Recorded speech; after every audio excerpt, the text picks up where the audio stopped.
दिसंबर के महीने में विजय माल्या अपने गोवा के आलीशान मकान में बड़े धूमधाम बैंड बाजे के साथ जश्न की तैयारियां में व्यस्त रहते हैं। लेकिन इस दिसंबर उनका ही बाजा बजने के आसार हैं। दिसंबर 2017 ब्रिटिश अदालत को फैसला करना होगा कि विजय माल्या को ब्रिटेन से प्रत्यर्पण कर भारत वापस भेजा जाए या नहीं। पिछले मई बिस्बो ने विजय माल्या की कहानी पर एक वीडियो प्रकाशित किया था। आइए उस पर जरा नजर डालें। एयर डेक्कन खरीदने के लिए कर्ज पर पैसे लेने के बाद माल्या वेतन तक न दे सके और किंगफिशर निरंतर घाटे में रही। अपनी कंपनी को बेचकर हर किसी को चकमा देकर वो चुपचाप लंदन रवाना हो गए।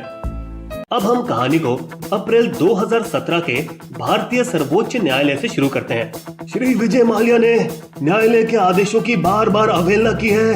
हम उन्हें गिरफ्तार करने का हुक्म देते हैं। शीघ्र ही भारतीय उच्च योग ने स्कॉटलैंड यार्ड से प्रत्यर्पण का अनुरोध किया। आपके द्वारा कहा गया हर एक शब्द हम सबूत के तौर पर इस्तेमाल करेंगे। 5.5 करोड़ की जमानत पर रिहा किए गए माल्या ने अपने अभिमान को कम नहीं होने दिया। बहुत नाच रहे हैं भारतीय पत्रकार मेरी गिरफ्तारी पर। आप लोग 1 अरब पाउंड के बस सपने ही देखते रहिए। आलोचकों को अंगूठा दिखाकर वे चल दिए अपनी फोर्स इंडिया गाड़ी में घूमने। जब प्रत्यर्पण की कार्यवाही शुरू होगी तब अदालत इन बातों की तहकीकात करेगी। पहला, कि क्या स्पष्ट प्रामाणिक रूप से माल्या ने भारतीय बैंकों को धोखा दिया है और क्या उन्होंने इस देश का कोई भी कानून तोड़ा है। दूसरा, उनके प्रत्यर्पण के पीछे कहीं कोई राजनीतिक प्रतिशोध तो नहीं। भारत सरकार द्वारा दिए गए इससे पहले के भी कई प्रत्यर्पण अनुरोधों में सफलता नहीं मिली है, जैसे आईपीएल के ललित मोदी जिन पर वित्तीय आरोप है, नौसेना अधिकारी रविशंकरन जिन पर गोपनीय कागजात प्रकट करने का आरोप है, या संगीतकार नदीम सैफी जिन पर टी सीरीज मालिक गुलशन कुमार की हत्या का आरोप है।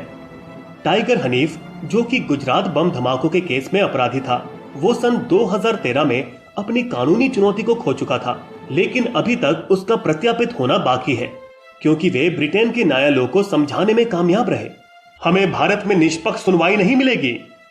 माल्या संभवतः इसी रणनीति का प्रयोग करेंगे और सहारा इंडिया के सुब्रत रॉय की अजीब स्थिति की ओर इशारा करेंगे। अगर मुझे सलाखों के पीछे रखोगे तो कैसे मैं निवेशकों का भुगतान करूंगा।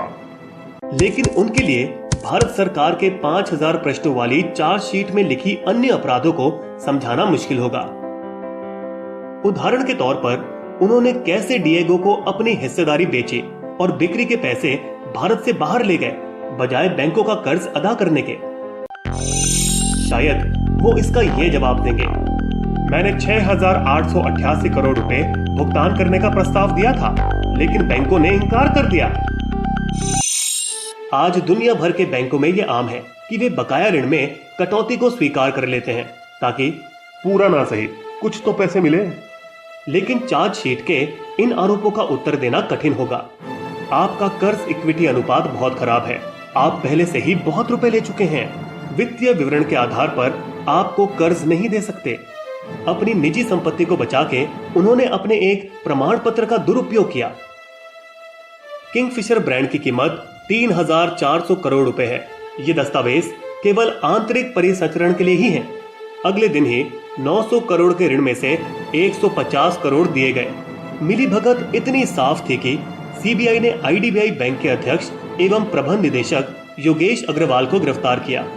प्रधानमंत्री नरेंद्र मोदी ने विशेष रूप से ब्रिटेन के प्रतिरूप थेरेसा मे से इसी जुलाई को कहा, महोदया प्रधानमंत्री जी, भारत विजय माल्या के प्रत्यारोपण पर आपकी सरकार का सहयोग चाहती है। 15 कंपनियां 2.75 लाख करोड़ रुपए भारतीय बैंकों के कर्जदार हैं और रकम लौटा नहीं सकती। आरबीआई की ओर से इन सबको अब नोटिस भेजा गया है। विजय माल्या जो कभी किंग्स ऑफ गुड टाइम यानी अच्छे दिनों के सम्राट थे, अब संभवतः कभी भारत नहीं लौटेंगे। लेकिन लंदन में भी उन्हें चैन कहां है। चैंपियंस ट्रॉफी के एक समारोह के दौरान जैसे ही वो दाखिल हुए, विजय माल्या आ गए हैं, हमें उनके साथ दिखना नहीं चाहिए। जुलाई 2017 माल्या के लिए काफी बुरा महीना साबित हुआ। पहले डिएगो जो दुनिया की सबसे बड़ी शराब कंपनी है, हम माल्या को बाकी बचा हुआ 230 करोड़ का भुगतान नहीं करेंगे। अगले ही दिन भारत सरकार ने ब्रिटेन को एक अन्य अनुरोध भेजा, इस बार उनके देश में उनकी संपत्तियों को जब्त करने का। केस 4 दिसंबर को खुलेगा। माल्या को 17 नवंबर तक चार्जशीट का जवाब देना होगा और भारत सरकार के पास उस जवाब का जवाब देने के लिए 10 दिन का समय रहेगा। भारतीय बैंक अन्य कंपनियों को भुगतान में छूट देने के लिए इच्छुक है, पर जब माल्या ने आंशिक भुगतान करने की पेशकश की तब वे नहीं माने। क्या भारतीय बैंकिंग प्रणाली के द्वारा उनके साथ गलत व्यवहार हुआ है? आप क्या सोचते हो? अपना कमेंट लिखिए।